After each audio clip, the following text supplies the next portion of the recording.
charge to make the 2024 Broker Carrier Summit possible, and we are so excited to have their support. In case you haven't heard, TAFS offers much more than freight factoring. It provides a comprehensive support system for trucking companies of all sizes, specializing in fast and efficient invoice factoring with the ability to pay carriers in as little as 1 hour.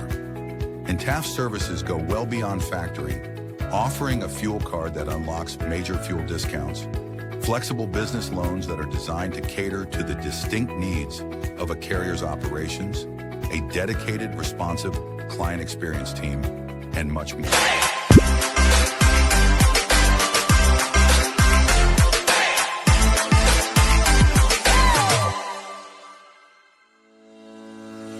Black Box Logistics is a 3PL freight brokerage based out of Birmingham. Alabama Black Box Logistics was formed in 2020 by 3 friends, Logan Dyer, William Graves, and Will Hopkins, in a basement office with the goal of bringing transparency around the clock communication and hassle-free customer experience to the table.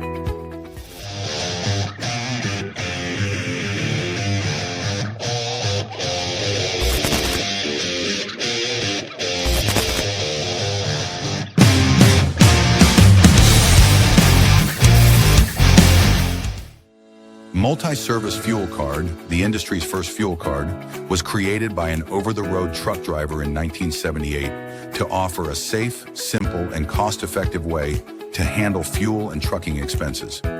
Initially, it addressed safety concerns of carrying cash on the road. Today, it combats advanced fraud with best-in-class technical and personal support.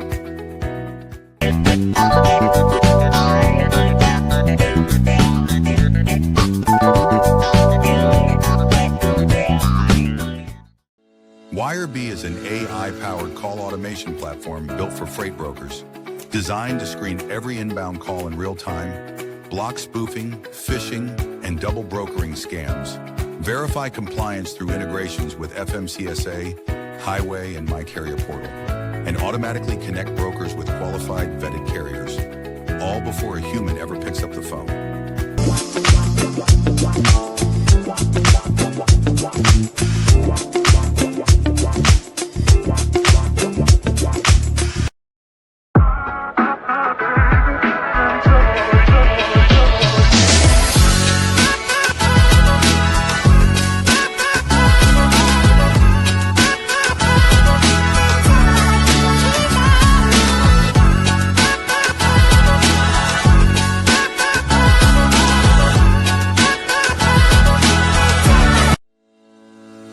Sales-CRM is built for freight broker and agent sales teams.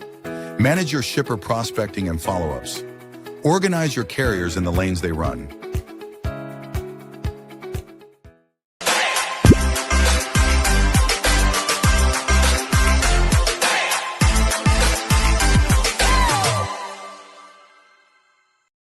HD Ships is a leading logistics provider specializing in sustainable and tech-driven freight solutions. With hubs in Reno, Phoenix, and London, we deliver comprehensive services, including full truckload, expedited cross-border, and intermodal freight. Leveraging proprietary technology, we offer 24/7 tracking, real-time visibility, and advanced automation to ensure safe, compliant, and efficient transportation. Our commitment to sustainability enables clients to offset emissions through carbon credits, aligning logistics with environmental goals. At HD Ships, we prioritize transparency, reliability, and exceptional customer service, empowering clients to achieve seamless, sustainable logistics solutions worldwide.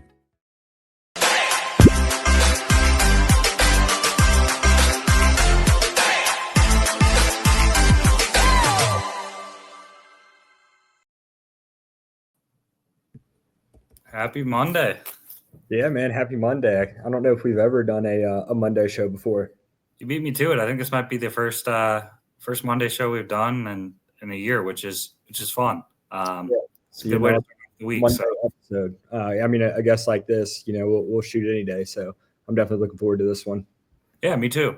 Should be fun. Well, shout out. And again, thanks for doing the show solo last time as I lost power right before, and you're without power today. Yeah, I didn't have much of a choice. You went offline as I was doing the intro, so I had to. The show must go on. Yeah, that was not a good time. We finally got power back on Saturday after 3 days. So, well, shout out to our sponsors, Multi-Service Fuel Card. We had the CEO on the last episode. Been around since 1978. Great company, great people. Patricia, Jessica. I'll let you talk about Arby. Yeah, Arby is an AI carrier vetting tool. They are monitoring inbound calls, so they're cutting the processors off before they can get through to you. They can integrate with whoever you're using for your vetting. Great software. Obviously, if you can save yourself the hassle of a stolen load or even just the time spent vetting these carriers manually. So great tool. We had them on the podcast as well. You guys should go back and tune into that episode.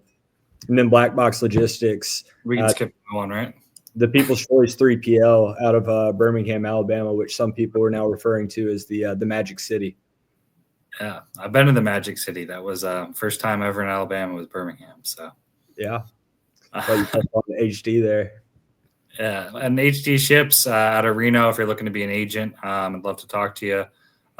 Sales Dash CRM, they're the OG sponsor, been a sponsor of ours for a year. We have agents that use them. Will's company uses them. Dawgs uses them. The podcast. Yeah, Dawgs uses them. We've both met Josh and Drew in person. Great people in person. And then TAFs. We both had the pleasure of meeting, Ryan and Rob from TAFs in person as well. Great guys, top 10 factoring company, Kansas City based, great rates, great customer service. I think they're open till 12, during the week. And with cash flow and everything going on in the industry, they're definitely good people to look for factoring. Yeah, 100% cash is king. So this week we've got GenLogs, and for those of you that don't know, it's a truck intelligence platform that applies AI to a nationwide network of sensors, commercial and open source data sets to track commercial truck patterns. GenLogs unlocks dark carrier capacity, combats fraud, theft, and unveils coast-to-coast freight lanes. And yeah, we'll go ahead and bring these guys on, let them introduce themselves and give us a little bit of their background. Let's do it. Yeah, without further ado, we got Ryan and we've got Seid. Thanks, guys, for joining us. Yeah, thanks for having us. Happy to be here. Awesome. Hey, well, before we get into it, if you guys would kind of give us an intro and a little bit on your background. Ryan, we posted a little bit about yours. I know the people are looking forward to hearing about how you got into freight. And then Seid, you've got an impressive resume as well. So if one of you guys wants to go first, another one follow. Why don't I let Seid go first because he's the better man here. So you go ahead.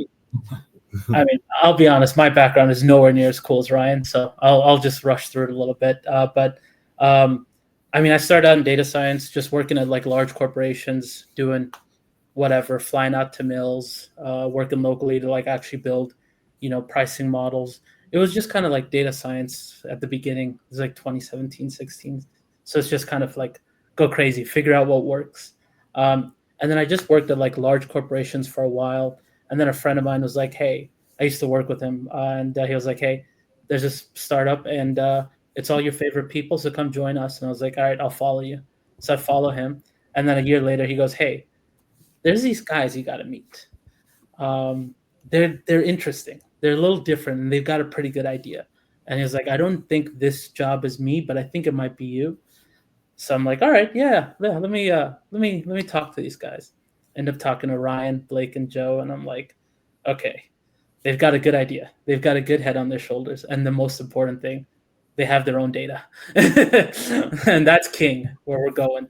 So I was like, heck, I got it. I got to be a part of this. A couple weeks later, April 1st, I'm hired, and we start building everything you see today. So it's been a mad dash, but it's been an absolute pleasure to work with everyone here. I don't want to cut you off, Ryan, but I want to backtrack to what I said moments ago and just kind of for where we are in 2025. So we're talking about tasks, and I'm saying cash is king. But in this day and age, data is king. And that's kind of been a theme that we've been circling back to on countless episodes as of late. So just throwing out a caveat for where I said cash is king. Cash is very important, but it seems like data today is king. Ryan, I didn't mean to interrupt your intro there. No, and I'll circle back to why I wanted Seid to go first because he's a critical piece to our story. But just to kind of get back to what had gone on until we met Seid. So I'm Ryan Joyce. I'm the CEO, one of the co-founders at GenLogs. And my background's very different than most of the freight folks that have actually lived the problem day in and day out. Frankly, I have great respect for those that they worked on the carrier sales floor. They've picked up the phone. They've called shippers trying to get their freight, like Black Box does, every day. And it's like super impressive. Frankly, I think most of you guys would do great in the previous career that I had, and that was in the U.S. intelligence community, mostly because it's very high pressure. And specifically, I spent years at the Central Intelligence Agency where I was on the operations side, meaning my job was to go recruit foreign sources to spy for the United States, to give us information, to give us intelligence. And but one of the things that we struggled with there was that when we would have a new source pop up on our radar, sometimes they'd come to us through all different means. They could just come through the CIA's website, which you literally could go on now. If you're a foreigner and you have information that you want to share with the CIA, you go to the website, you could say, hey, I have information I want to share. Then it would kind of come to us to figure out. And the problem right then was you didn't know who this person was. You didn't know if they were good or they were trying to double and kill you, steal from you, all the above. So we had this issue of vetting, and I'm obviously going somewhere with this, but like back then, we didn't know who this person was. And so we used what we did have at our disposal, which was sensors, satellites, or what we were hearing from other sources, to do what we call all source analysis, to bring it all together and say, who is this person? Is what they say digitally to us representative of what's physically happening? And or are they trying to hide behind some other persona?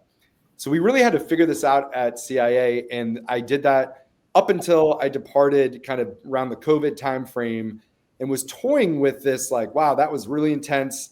Happy to like share more about that. But I was reading an article one day about what was going on with regards to double brokering and cargo theft. And the fact that these people were posing as carriers without actually having real assets on the roads, that were taking loads and then rebrokering that out and or just straight up stealing it. And this light bulb went off. I was like, it is the same problem. We had to vet sources. These people have to vet carriers. And how do you make sure that the digital footprint matches the physical footprint? And the way that we did it at CIA was satellite sources, what we're hearing from other sensors. And we said, we're going to do that here. And so we started looking at what can you get through existing sensors, satellite imagery, all the above. And that led us down a long path that eventually finished and terminated in us developing our own custom 3-headed sensor, essentially a camera that has 3 different lenses out there on the roads that collects on the front, side, and rear of every passing truck and piece of equipment. And we put those coast to coast, from California to New York, from let's say Wyoming down to Laredo and Florida and everywhere in between. That helps us collect what the patterns of a carrier looks like, so that if you meet someone off the load board, you now can say, yeah, let me grab your MC, put it in GenLogs, and actually see what is really happening out there on the roads. Or more importantly, you avoid the load boards altogether. And that's really where the fraud and theft's happening, by going in and saying, well, hey, GenLogs, tell me who's actually going from Dallas to Chicago with dry vans, and specifically dry vans that have hazmat with codes 1033 or whatever you want. And we could find you an exact carrier that you could reach out to directly without having to even post on the load board. That was the concept. And we started to get these sensors out. But man, those cameras, they can collect data, but they're dumb. And that's really where we needed someone who was really smart to do all of the data wrangling and analytics and bring it all together. And that's why I wanted to bring Seid in this program, is because he is leading those efforts to take this data that's very raw and messy and then bring it all together to tell a story, and frankly, to tell an insight or to help a broker make a decision. Very cool. So, I mean, I'm hearing a few different use cases on the broker end for using GenLogs, right? Let's start with just the fraud issue with stolen loads and all that good stuff. Correct me if I'm wrong, but I've seen that you guys offer almost, I don't want to call it a free trial, but when a broker has a load stolen, you guys will give them 3 free searches to find that freight. Can you guys tell us a little bit about that? And maybe, I don't know, any stories, if you have any conversions happening out of that. Brokers were like, oh, wow, like we've recovered this load through this free trial, and now we're just huge fans of GenLogs, or maybe some bad stories, whatever you have there. I've seen some conversions just on X, if I'm remembering correctly. I don't know if it was this month or the other month, but I think I saw a pretty successful conversion. I don't know if it was even in the trucking industry that you guys helped with too. Yeah, I will say that's absolutely true. Anyone who's listening to the podcast, whether it's now or in the future, you lose something, you can go to our website, genlogs.io, genlogs.io. Upper right-hand corner, we say find a lost asset. And that's where you just smash that button, fill out the details, and submit it. We actually have former intelligence community and special forces officers that will sit down, find that, try to work with law enforcement to recover it, and put it back in your hands, and we will not send you an invoice. You will pay $0 for that. For us, that is part of the whole, like, hey, we think that's the right thing to do. And if we could really start to take a bite out of some of these issues, but also I'll say it's not just for brokers. It's for the owner operator whose entire livelihood is hinged upon them having this trailer that, God forbid, is stolen. And now, like, they don't have a livelihood at that point. They got to get that back. We want to help them too. So yes, we are collecting data on their patterns out there on the roads. The kind of the social contract to say is like, hey, we're also going to help you the moment something goes wrong. And we have plenty of success in that. In fact, a number of customers are now full-time customers of ours because they came to us in a time of need, and we helped them. And we said, hey, if we don't ever hear from you again, like, so be it. But can we show you what else we're doing? Can we show you the work that Seid and his team have actually really put in? Because it goes beyond just what carriers are doing out there. It actually gets deeper into what shippers are doing out there on the roads and the needs of those shippers. So we have, Seid, what was our most recent count? Over 20, certainly over 200,000 now. Do you have a rough off the top of your head? How many shipper locations are in our data? Shipper locations are actually closer to over 350, closer to 4. But what we expose is like a real shipper is probably around 3-ish. So about 300,000 shipper locations in our data that you can click on them and all of a sudden see their trucking lanes, because we are leveraging our whole network of sensors out there in the roads to essentially decrypt a whole lot of third-party or connected vehicle telematics, all these other data sets, tie those back to specific carriers and specific shipper locations. And now you have an amazing lead generation tool that you could sit there and say, we need more freight here. And it's not just like, show me the actual shippers, but you could actually search by lane to say, show me all of the shippers that have volume from Birmingham, let's say, up to Chicago. And we will show you a list of all of the shippers, as well as ranked by the amount of volume they have in those lanes. And then, man, it's happy hunting. And what I will say is that our customers that have access to this, they craft amazing emails that goes out to these shippers. Hey, we have excess capacity in Birmingham to Chicago, specifically for dry vans, this and that. Well, they already know the shipper needs that. And now they're in the door, they're getting responses, they're getting phone calls, they're getting more freight. And we've seen to the tunes of millions and millions of dollars of more freight is going into our customers' hands because Seid and his team are exposing all of what is happening on the roads. Yeah, no, that almost might be a bigger, I mean, I don't know, maybe you guys can answer this, but that could almost be a bigger selling point than even the fraud. Probably not. I know fraud's the number one thing, but there's nowhere else you can go to get that data. And, I was a broker for a bit, and knowing about the shipper and what they do and the lanes they run, and knowing that going in gives you a massive, massive selling advantage. Yeah. And what we were just discussing today, because it's really cool, we're now taking that data in over time, is being able to flag when there's now more freight happening on a certain lane. That basically they're increasing the amount of freight they're throwing down certain lanes. Of course, they're going to be scrambling for capacity there. So I totally agree with you, Matt. It's the reason why recently, for a while, we were kind of holding the line.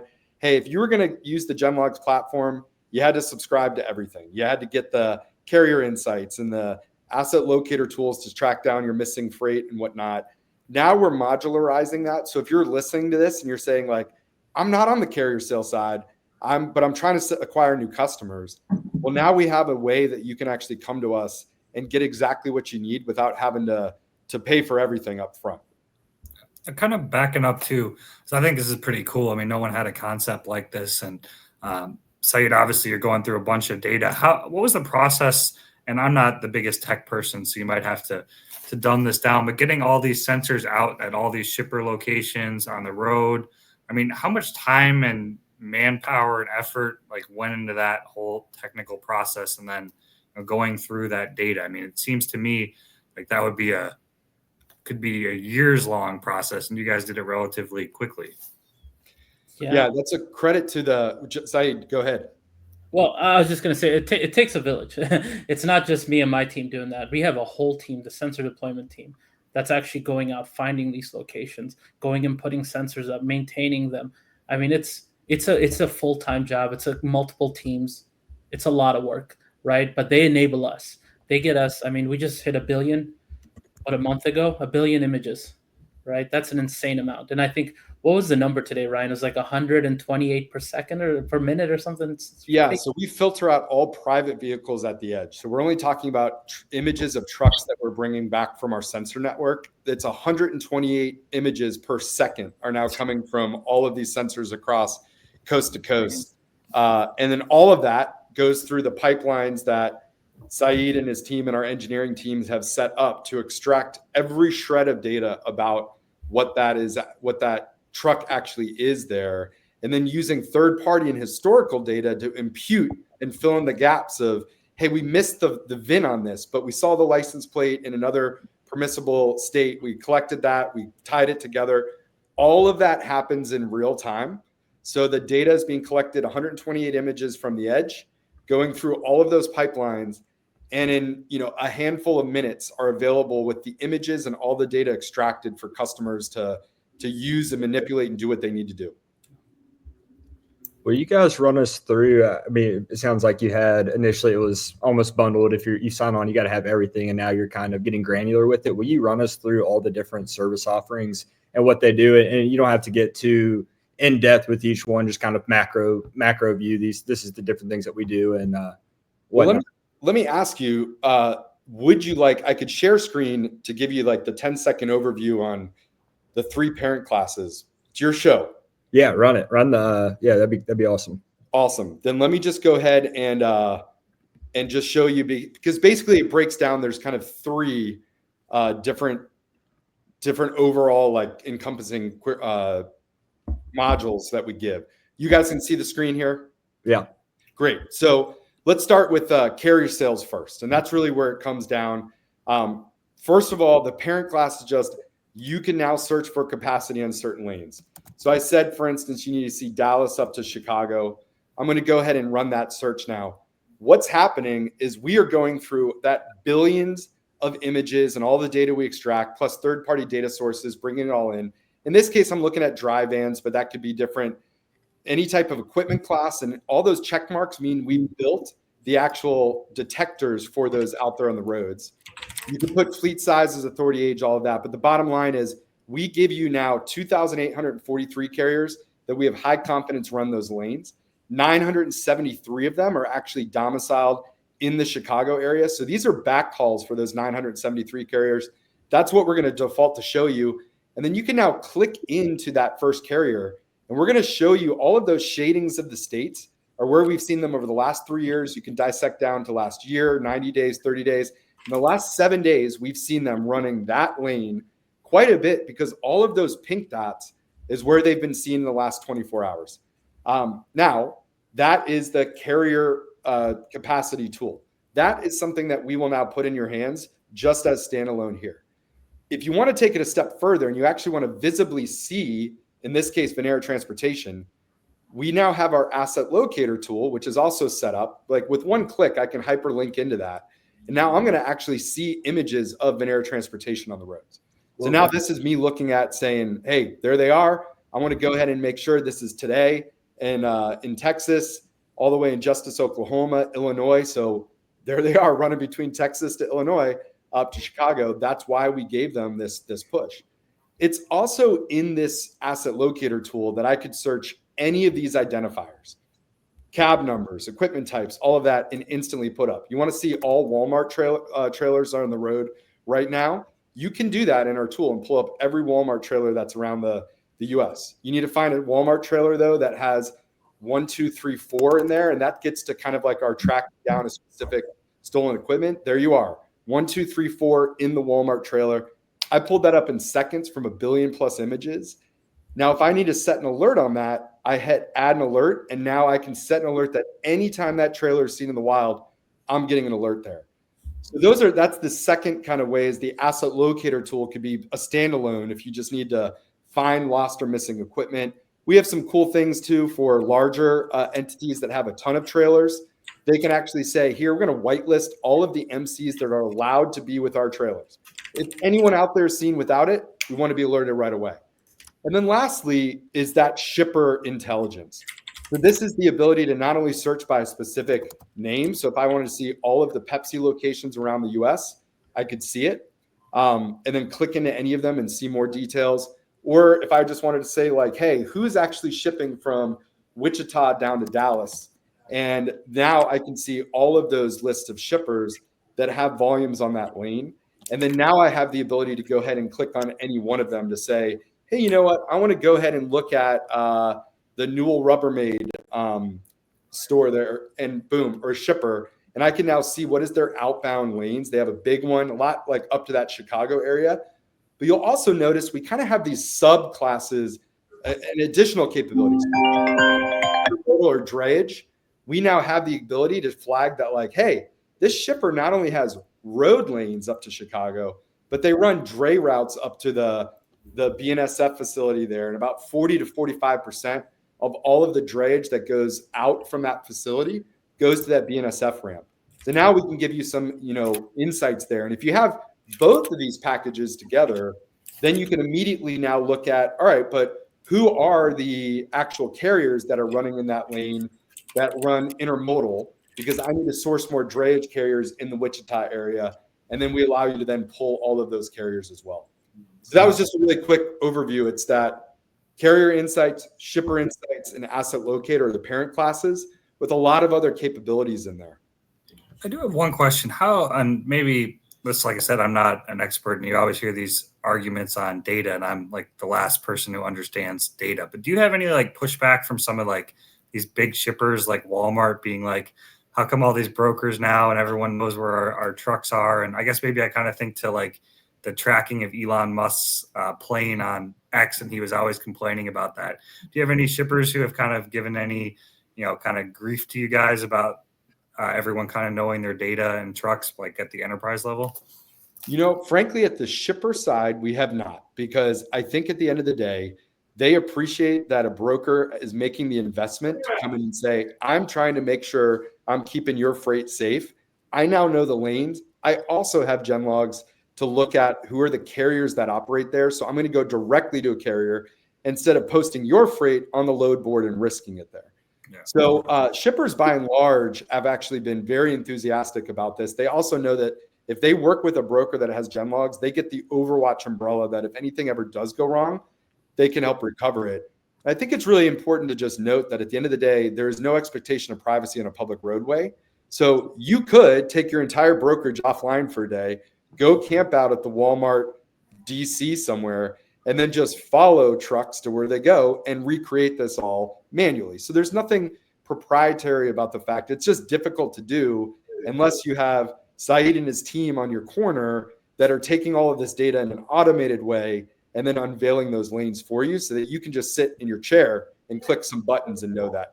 Yeah, that's what I thought was cool asking earlier, how big of a team and how much, to get all this together. Because it's not like, as far as I know, you guys don't have any real competitors in this, which in freight tech, you generally see, there's, whether it's TMS, there's 60 competitors, quoting, there's all these competitors, but you guys have a real something that, as far as I know, there really isn't any major competitors to you guys out there, which I think is pretty cool.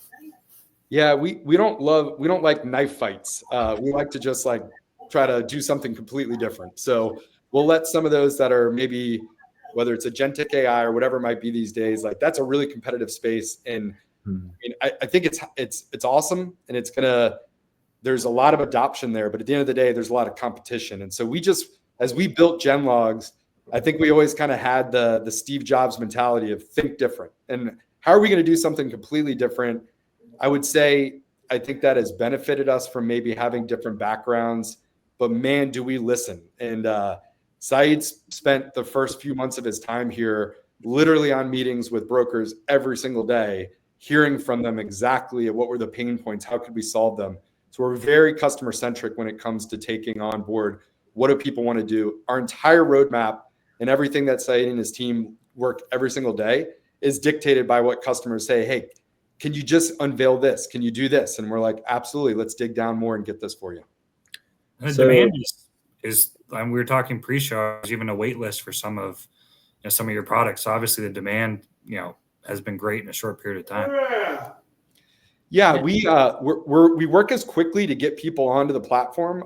So we're not trying to delay people, but for me the fluency that I have in the product is because I'm in it every day. And we want to make sure people are enabled and trained. And so our customer success team really does a thoughtful way onboarding to make sure everyone gets training, everyone gets to understand all that you can do with these tools before they can use them to go knock it out of the park.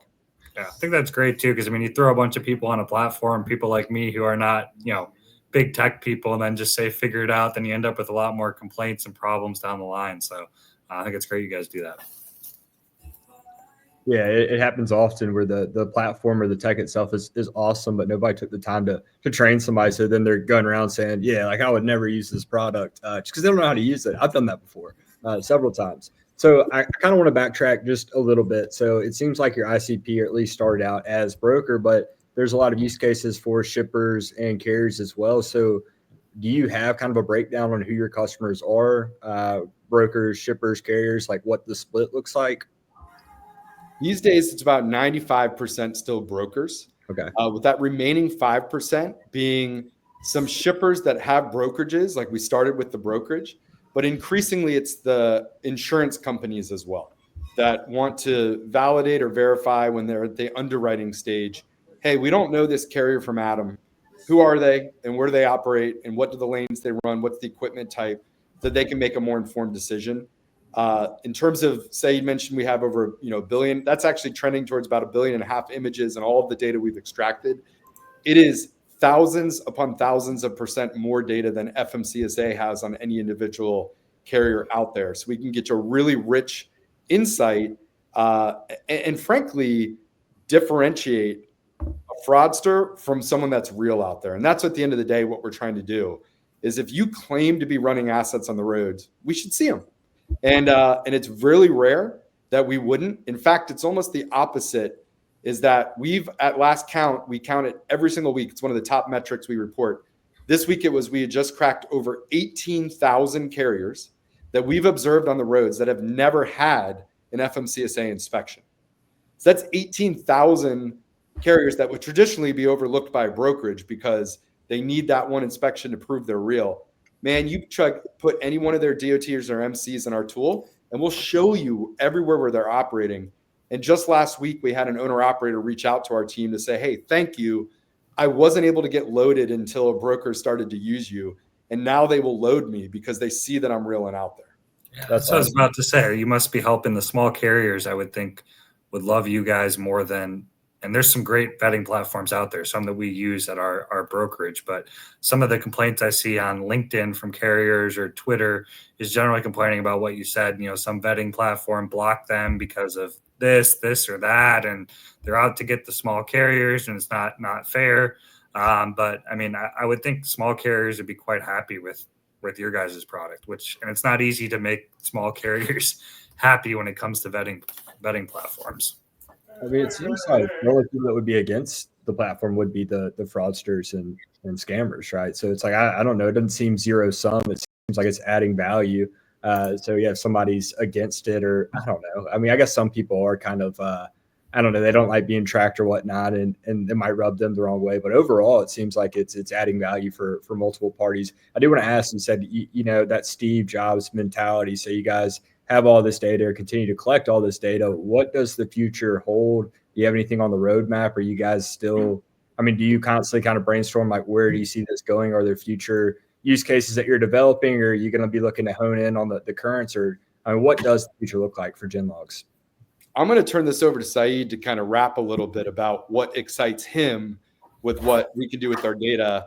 And Seid, don't hold back, man. Just some of the things that get you really excited when you think about what you're sitting on with terms of data. Yeah, it's insane. It's a data set no one has, right? And it can do things that you can't do today. No one can do. I'd say like the first year of GenLogs was just, hey, let's make this thing resilient and let's build something that's actually can be a value add, right? So it was a lot of like, prove it, just kind of, does it work, right? And I think this year of GenLogs has been, all right, it works, refine it, do it at a massive scale, right? Where before we may be like, some percentage completion, we want to double, triple that, right? To the point that like everything is filled in. When you click on a record, it's bang on, the whole thing completely filled in because we're just better at everything, right? So this year's all about just refining what we do best. And that opens up a whole new world because I think like, I think we started this whole conversation off with this idea that data is king, and it is, right? You hear about everyone who's I have AI. Oh, we're using AI. Okay, but if you all have the same data, you have the same AI, meaning that there's no edge out there, right? Everyone's the same. Is that preventing anyone from preventing like copycatting and going after the same data, like trying to copy what you guys are doing, or is that not really a concern in that regard? What I'll say there is it used to keep me up at night about someone else just being a fast follower and getting on our tails. What we've learned through millions of dollars and a lot of blood, sweat, and tears is that unlike space where there's infinite space, and Jeff Bezos can launch a satellite right next to Elon Musk, and they're both competing now on cost because you can kind of go anywhere there. And there's now like 15,000 low Earth orbit satellites doing a whole bunch of stuff, and there's a lot of competition. Well, what we're doing is we're taking 46,000 miles of US interstate and trying to figure out where is the highest truck volume and where do we actually capture that. And we have a lot of stringent requirements in terms of proximity to the roadway to capture a 1-inch DOT number as it flies by at 70 miles per hour. You need to have enough telecommunications infrastructure in place to exfil at a certain megabyte per second upload speed. You need to have power, a willing landlord that's going to host this, clear lines of sight. When we actually looked at all of the interstate out there, it is a very finite amount of locations that could work. And we've been snatching that up on multi-decades exclusive leases so that the next person that says, I want to capture this too, they literally will not be able to they won't be able to find the locations to put this out there. And that's why it's actually really difficult, and why Seid mentioned early on, our sensor deployment team is they're rock stars because they find these needles in the rough, or these diamonds in the rough. But when they do, all of a sudden no one else can do that. And certainly if you look, there are certain stretches of highway where it's 500 miles in any given direction that doesn't work, and then one location that does. And we will grab that location, thus rendering 500 miles where you couldn't really collect on trucks there. So that's like the defensibility of it. And now we're collecting more and more data. And then there's what do we do with that? So some of the things we're really excited about coming down is this is what we hear from customers is, we love that you have the shipper data. We love that you can see like, hey, they're intermodal. Could you show me what's coming, maybe not from rail, but to ports? Like where is the drayage happening in the port area? And then from the ports, maybe from that transload facility to final destinations. Well, that's something that Seid and his team are working on releasing pretty soon. Others have said, hey, I need to differentiate. Half our brokerage does FTL, the other does LTL. You guys are really helpful on FTL now. Can we get a little bit more insights on who are the shippers that need LTL help? Well, that's also on the roadmap coming soon. So is on the carrier side, there's a lot of like, hey, you're sitting on all this data. Can you flag for me what looks to be a risk so that I can get ahead of it? You could show me some red flags when a carrier just looks really different from what looks normal on the roads. When you collect so much data about what looks normal, you can now flag what looks abnormal. That's something that Seid and his team are working on too. So the product just is going to continue to benefit from all of this raw data that we're dumping in, parsing through, extracting, and then looking across the entire landscape to say, what can we extract from that? What I'm hearing you guys say in a much more professional way is basically that you have a monopoly on all this data. We'll never use the M word, and no, it's yeah, well, no, that's fantastic. Sorry, I interrupted you too, Seid, with that. I know you were on a train of thought there, so. No worries. I can get really excited about this whole thing. I think the big takeaway is just that we have something that really differentiates us, and the sky's the limit, right? I think what Ryan is sharing is like what's coming in the next few months. I'm excited about what's coming in the next few years, right? And that's a completely different ball game. But I'm sure we'll do another one of these, and then we'll be able to pitch it as it's coming up. But for now, I'm just super excited. Yeah, that'd be great. If you guys ever have anything you're excited about to release, you're welcome on the show to talk about it, all that good stuff. We'd love to have you guys back whenever. I do want to ask, do you guys do any current, and this might be something that's kind of small in comparison to what you are doing, but any integrations with TMS? I'm thinking for, like a very large carrier for you guys to be able to look over all their data. Because, I mean, one thing with the data is that, okay, data is king, but if I have all this data and I don't know how to use it or what to do with it, it's useless. So value is in the eye of the holder, right? So data with Seid, all this data is fantastic, but you give all this data to Matterme, well, we don't know what the hell to do with it. So do you have any integrations with TMSs? Are you working with any very large carriers or brokers to kind of go in their operations, analyze their data and compare it with GenLogs to maybe bring up any value props or anything for them? Yeah, we just started to do some of the first integrations with customers for some proprietary TMSs. These are large customers that are like, hey, we love to take your data in. We don't want to look at a screen. We want it. Well, we have an API parity requirement at GenLogs. If we release something in our user interface, the web page that basically I'm showing you right here, we have to release it also via API so that customers can ingest it. The reason this is important is because if I want to look at in real time, who are the carriers that are in Dallas right now that are maybe can run up to Chicago? So I showed you historically. I'm going to show you what now is like literally carriers that are right there. Now, this requires currently for someone to go ahead and look at a carrier like Zero Max. They are based out of Palatine, Illinois. They are right there. They're Zero Max. They're in Dallas right now. And based on that travel pattern, they probably need to get back there. Well, that's awesome. But now you got to pick up the phone or email and do, to got to their dispatch right there. What we see in the future is where you're not looking at this. So I'm going to take it away from you. We are connected in your TMS.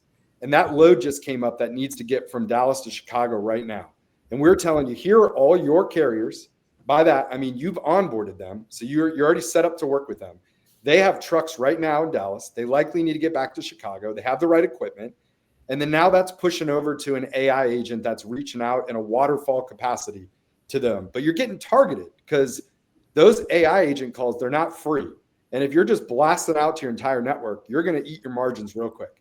So we want to be the sniper rifle that's operating behind the scenes saying, we know that carrier's there right now. Let's go ahead and reach out. That's where GenLogs is going to be. And that's where we're going into every brokerage and setting them up with our data. So you can imagine those loads are just flying off. And then where do we go from there? Now we're actually watching those loads there, reducing those check calls. Because I know it was picked up and I know it's on the way. That's the future state of GenLogs. That's what gets Seid and us really excited. Yeah, that's electric. Cool. Yeah. That's awesome. Yeah, no check calls because it's being tracked yeah, that's awesome. I mean, think about go ahead. Or go ahead, Will. Sorry. Well, I was just going to say, I'm going to say one small thing. It's not a question, but I mean, when I consider Black Box, my brokerage, all these different tools that we have to use to accomplish just pieces of this, and then we bring it all together. So not only is it not very efficient, too, like there's just all these different costs, different vendors, and then a company like GenLogs, you're able to come across with this new idea, and then encompass something like track and trace. No longer need somebody to do track and trace or say like MacroPoint or all this stuff. Just adds up. Matt, I didn't mean to interrupt you. You can go ahead with your question. I was going to say one thing we haven't touched on, because I'm sure a lot of the fraudsters absolutely hate your guys' product. And sometimes we talk, vetting platforms, you see the constant, chess, or there are different things you have to do with just so many, cybersecurity hacks out there these days. And, there's like steps you guys have to take like internally, and obviously probably don't want to share that in case there's any hackers watching, but is that like something that's constantly on your minds as well, that, since your product is, now taking down a lot of double brokers, thieves, rings, a lot of not good people that, they are going to try to find some ways to combat this product or get around it? Or do you want to maybe, touch on that if there's anything to say on that? Yeah, the one thing I'll say with that is I think what makes GenLogs different is there are a lot of other tools out there that are digital only. Everything is transacting digitally. And within that, you could absolutely spoof a IP address, do some type of spoofing of an ELD. That's what we're seeing actually increasingly happen. The one thing you can't do is make a 53-foot dry van connected to a power unit either appear or disappear. You either are there or you're not.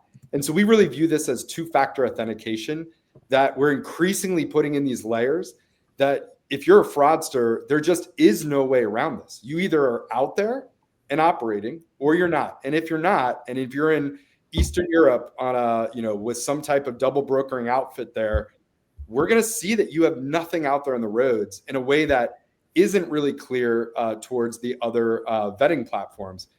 Just one thing on that. We had an unfortunate case the other day happen where a broker came to us. They're not a customer, and they said, we just got a load of copper stolen. And I said, man, that really sucks. We're going to help track it down, but can I ask you, who did you broker it out to? And they said, yeah. And they gave us the name. Well, I pulled that up in our platform, and I looked, had we seen them at all in the last 30 days, 90 days? No, we hadn't. And when then I went back a year, and we had seen them like a few, 96 days ago. So I looked at, when was the last time we saw them out there? What kind of trucks do they have? It was a carrier that had one box truck, and that was it. And they had now, tried to give a flatbed load to this, unfortunately, thief that was posing as this carrier. If you looked in our data, you would just see that carrier, they went out of business. We saw them every day until all of a sudden, February 4th, 2025 was when the last time we had seen that carrier, and they're disappeared, they're gone.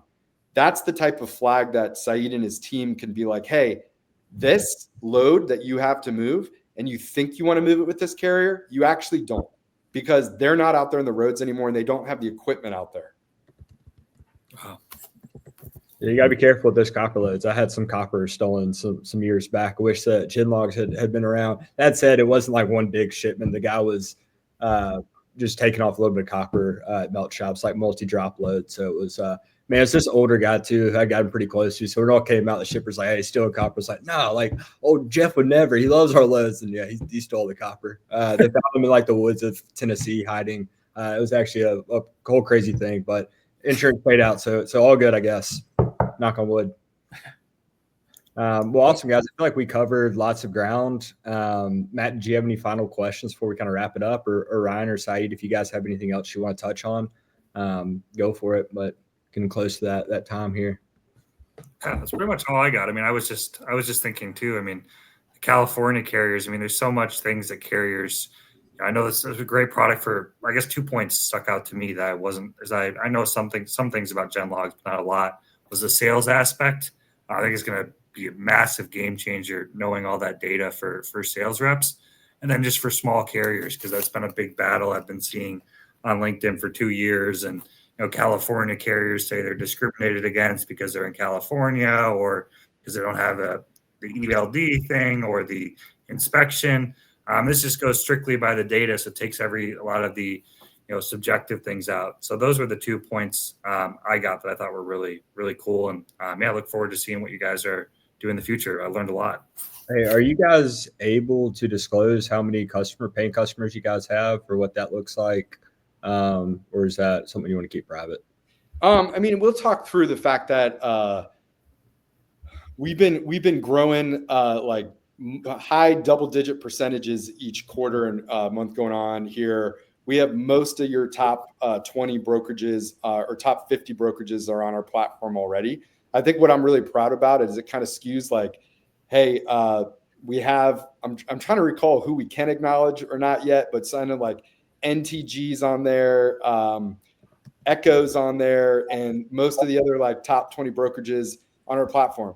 But so are like 2-person brokerages that just were 2 guys that left one of those big ones, and they came and they decided, I want the data parity of those. And I think it's significant that we, like most of the top 20 brokerages are using GenLogs, because there's an understanding that we just have more data than they have. We know more about carriers than they know.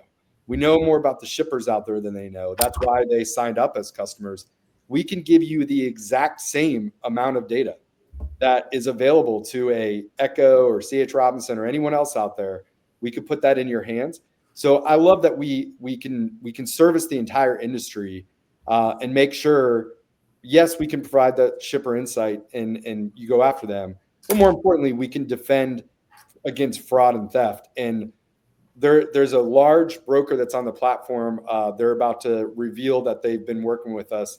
When they started with us, they've now seen their theft cases fall to virtually zero. I think they've had one out of the last 500,000 or million loads that they've moved that had an issue with it.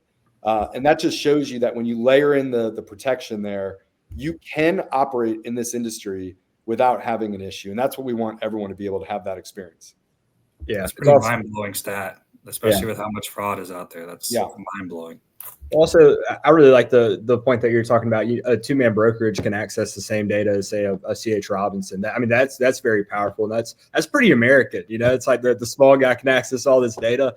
Extremely bullish on GenLogs. Yeah, hopefully you guys will come join us back again. I feel like this thing's going to blow up. It already is.